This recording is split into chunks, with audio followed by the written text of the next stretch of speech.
আমি সামান্য ছোট্ট খাটো একজন ক্রিয়েটর হওয়ার পরও আমার ভিতরে একটা ম্যানার্স আছে, আমার ভিতরে আল্লাহর ভয় আছে। আমি আজ পর্যন্ত এখনো পর্যন্ত কোনো জুয়া টুয়ার কোনো প্রমোশন করি না, ঠিক আছে।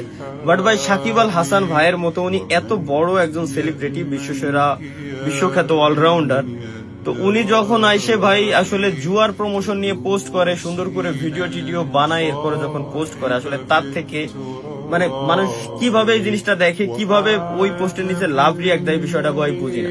সামান্য একটা জিনিস ভাবেন, সামান্য একটা জিনিস আপনারা জাস্ট ভাবেন যে এখন আমি এত ছোট একজন ক্রিয়েটর যে সাকিব ভাইয়ের পায়ের ধুলার সমানও আমি না, তাই না?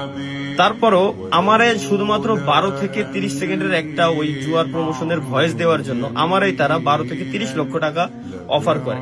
আর সেখানে সাকিব ভাই শুধুমাত্র টাকার লোভে, সামান্য কিছু টাকার লোভে ভাই আপনার থেকে মানুষ আসলে এমন একটা জিনিস এক্সপেক্ট করে না ভাই। তারপরও পোস্টের নিচে অনেকে লাভ রিয়াক্ট দিয়ে ভরে রাখছে। হ্যাঁ, টাকা না থাকলে ভাই ভিক্ষা করে খাবো, তারপরও কেন ভাই সব জুয়ার প্রমোশন করে বেড়াবো? আমার টাকা নাই, তারপর আমি ভিক্ষা করে খাবো ভাই, তাও ভালো, তাও যথেষ্ট। আর তার থেকে আমি নিচে না, জুয়ার উপরে আছে ভিক্ষা, ঠিক আছে।